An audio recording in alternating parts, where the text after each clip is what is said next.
আওয়ামী লীগ সরকার যেমন অনির্বাচিত ছিল তেমন বর্তমান সরকারও অনির্বাচিত। এই মন্তব্য করে বিএনপি নেতা মির্জা আব্বাস বলেন, একটা দেশ চালানো কোনো অ্যাডভেঞ্চার নয়। আরেক নেতা ডক্টর আব্দুল মঈন খান বলেন, মানুষের কাছে এক বছরেই 5 আগস্টের বিশ্লেষণ বদলে যাচ্ছে। বিএনপির নেতৃত্বের ধারাবাহিকতায় 24-এর অভ্যুত্থান সফল বলে দাবি স্থায়ী কমিটির সদস্য ডক্টর খন্দকার মোশাররফ হোসেনের। রাজধানীর বিভিন্ন এলাকায় পৃথক পৃথক অনুষ্ঠানে দেয়া এসব বক্তব্য উঠে এসেছে তার্কিক সঞ্চয়ের প্রতিবেদনে। জাতীয় প্রেসক্লাবে human research and analysis foundation আয়োজিত আলোচনা অনুষ্ঠানে অংশ নিয়ে বিএনপি নেতা ডক্টর মঈন খান প্রয়োজনীয়তা প্রকাশ করেন যৌক্তিক বিরোধী দলের। আর ডিপ্লোমা ইঞ্জিনিয়ার্স ইনস্টিটিউটে অপর এক সভায় মোশাররফ হোসেন বলেন, সংসদে খুদ গড়োর আশায় পিআর পদ্ধতির দাবি তুলেছে কিছু অজনপ্রিয় রাজনৈতিক দল।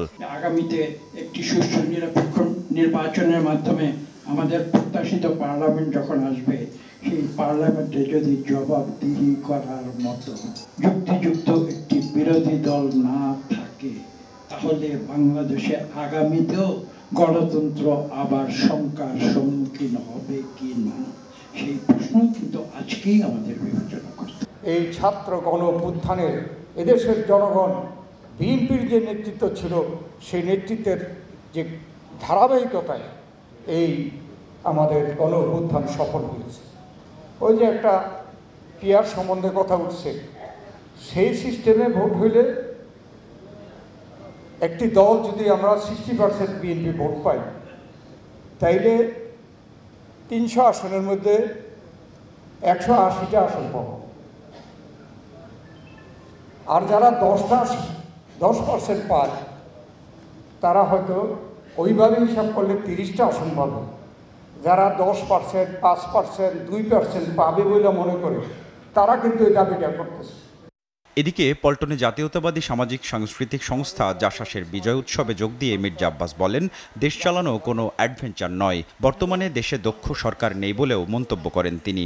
এই একটা কথা মানুষের মুখে মুখে আছে, ছাত্র মারা গেছে, কিন্তু এর বাইরে আমাদের বহু মানুষ এই আন্দোলনের শাহাদাত বরণ করেছে, যা ছাত্রদের চাইতে সংখ্যায় অনেক বেশি। হাসিনা সরকার ছিল 3 টার্মে 15 বছর অনির্বাচিত সরকার ক্ষমতায় ছিল। কি অবস্থা দেশের করেছে এক আল্লাহ জানে, দেশে মানুষ জানে।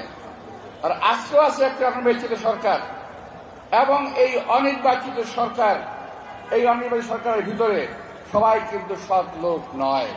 রাজধানীতে অনুষ্ঠিত এসব আলোচনায় দিনভর আলোচ্য ছিল ফেব্রুয়ারির জাতীয় নির্বাচন।